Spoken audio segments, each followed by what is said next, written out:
Hydro-imperialism, the water war between China, India, and Pakistan. Water is not just a resource, it's a weapon, and in South Asia, where the three most powerful nuclear states, China, India, and Pakistan, share common rivers and deep rivalries, hydro-imperialism has quietly replaced diplomacy. This documentary exposes how rivers are now a tool of cohesion and how climate change is a multiplier of conflict. And lastly, why South Asia stands on a brink of catastrophic water war. Let's begin. Chapter 1. The next war will be over water. The wars of 20th century were fought for oils. The wars of 21st century will be fought for water. From the glacier of Tibet to the desert of Balochistan, water is no longer free. It is now a tool of war, a target of policy, and a weapon of imperial ambition.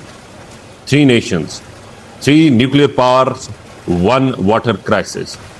Welcome to the new imperialism, the new world order, hydro imperialism.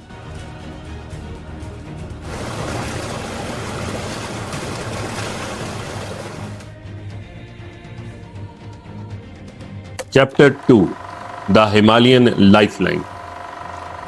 The mighty Himalayas birthed the rivers that fed over 2 billion people. In Indus, the Brahmaputra, the Ganges lifeline for Pakistan, India, and Bangladesh. But there's one disturbing reality: the source of most of these rivers lies in Tibet under China's control. India holds the middle stream, Pakistan at the mercy of both. This is a battlefield following us silently. Chapter 3. India versus Pakistan weaponizing the Indus. In 1960, the Indus Water Treaty was hailed as a miracle of diplomacy. It divided 6 rivers, 3 to India and other 3 to Pakistan. But India fought a loophole, built a run of the river dam without violating the letter of the law. Projects like Balgyar, Kishan Ganga, and Lower Red are drying Pakistan's canal. Crops are dying, farmers are protesting, and India, it calls this water theft its sovereign right. For Pakistan, it's an act of war. Chapter 4. China's silent war damming the Dragon rivers. While India battles Pakistan over the Indus, China is moving quietly, aggressively, and dangerously in the north. The Yalog Tesongpo, known as the Brahmaputra downstream, is being dammed by China at unprecedented speed. These mega dams can starve Assam and flood Bangladesh overnight. China says it's about energy, but satellite images and intelligence tell us a different story. It's about control, dominance, and hydro-cohesion. We call it hydro-imperialism, the new kind of imperialism where you control water, you control the other countries.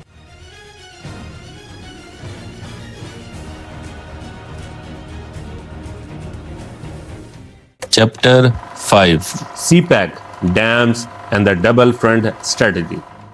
The Amir Basha Dam, backed by China, built by Pakistan, opposed by India. Why? Because it lies in Gilgit-Baltistan, the region wrongly claimed by India.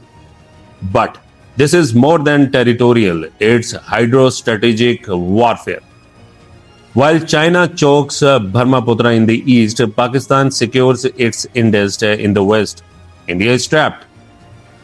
The China-Pakistan nexus is now a water and infrastructure alliance. And India, it stands isolated, militarily prepared but hydrologically outflanked.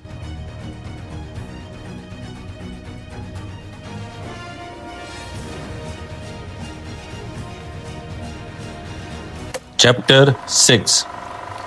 Collapse of Indus Water Treaty.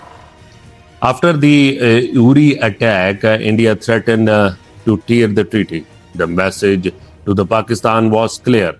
Water can be used as a weapon, but if the treaty collapses, Pakistan has the right to retaliate under international law. It becomes not a water issue, but a national security crisis. And in a region where nukes are only 10 minutes from launch over a river could spark the next war. And the war will be nuclear.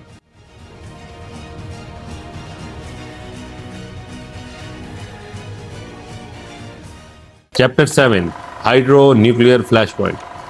Imagine this. A sudden dam burst in Arunachal, floods 200 villages in Assam.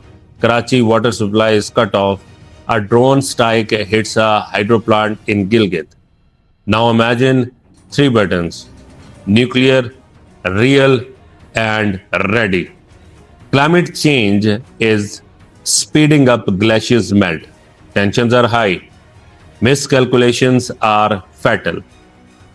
In the world's most populated region, hydro-imperialism may trigger the world's deadliest war.